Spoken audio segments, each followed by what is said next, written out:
રાજકોટ મહાનગરપાલિકાની આરોગ્ય શાખા દ્વારા હીટવેવ રિલેટેડ ઇલનેસથી લોકો બચી શકે અને ખાસ કરીને આગામી દિવસોમાં ઉનાળાને કારણે ગરમી વધવાની શક્યતા છે, તો ગરમીને કારણે થતી આડઅસરો આપણે અટકાવી શકીએ ઉમદા હેતુ સાથે એક એડવાઇઝરી પબ્લિશ કરવામાં આવી છે.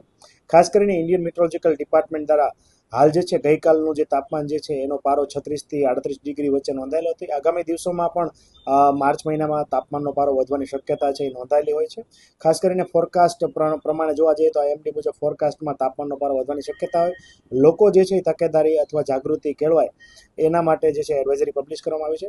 લોકોએ બની શકે તો બપોરના સમયે બિનજરૂરી બહાર નીકળવાનું ટાળવું જોઈએ. ખાસ કરીને સગર્ભા ધાત્રી બહેનો ઉપરાંત જે છે સિનિયર સિટીઝન, ઉંમરમાં જે મોટા હોય અને લાંબા ગાળાની બીમારીથી પીડિત હોય, લવાઓ ચાલુ હોય, સાથે સાથે બાળકો ઉંમરમાં નાના બાળકોને વેકેશન પડી જાય ત્યારબાદ લોકો જે છે બહાર જઈને આઉટડોર એક્ટિવિટી કરતા બાળકો વગેરે ખાસ કરીને આ સમયગાળા દરમિયાન સાવચેતી રાખવાની જરૂરિયાત છે. બની શકે તો ઘરની બહાર નીકળતા પહેલા પ્રવાહીનું સેવન એટલે કે તમારા શરીરની અંદર પાણીની માત્રા જાળવવા માટે હાઇડ્રેશન છે એ ખૂબ અગત્યનો ભાગ ભજવે છે. તમને તરસ લાગે કે ના લાગે, દર કલાકે ઓછામાં ઓછું 200 ml એટલે કે 1 ગ્લાસ જેટલું પાણી પીવું ખૂબ હિતકારક છે. આ ઉપરાંત બની શકે તો ખાસ કરીને લીંબુ પાણી, લીંબુ શરબત, સોલ્ટેડ વોટર, સાથે સાથે બની શકે તો ઘરે બનાવેલા સાત્વિક તાજા ફળોના જ્યુસ એટલે કે બની શકે તો મોસંબી, સંતરા, નારંગી, તરબૂચ, શક્કરટેટી વગેરેના જ્યુસ જે છે એ લઈ શકાય છે.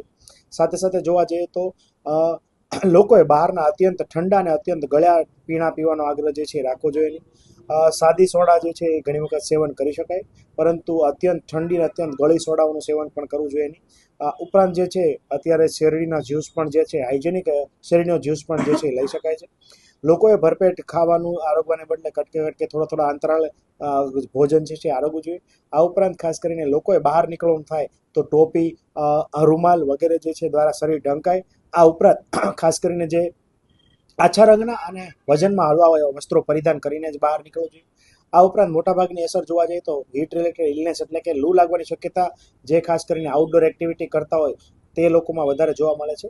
એમાં પણ ખાસ કરીને જે લોકો માર્કેટિંગના બિઝનેસ કરે છે, ફિલ્ડની એક્ટિવિટી કરતા હોય, લેબરનું કામ જે છે એ કરતા હોય છે, તો કન્સ્ટ્રક્શન રિલેટેડ કામ કરતા હોય એ લોકોએ ખાસ કરીને બપોરના સમયે પીક અવર્સ દરમિયાન સીધો તડકો પડતો હોય તો કામના કલાકો કાં તો વહેલા કરવા જોઈએ ને કાં તો મોડા કરવા જોઈએ, જેના કારણે સીધી હીટ રિલેટેડ ઇલનેસ છે એ ટાળી શકાય. આ ઉપરાંત કોન્ટ્રાક્ટરે પોતાના સ્થળ ઉપર પીવાના પાણી અને છાશ કે અન્ય વિતરણવાળી વ્યવસ્થા જે છે એ કરવી જોઈએ.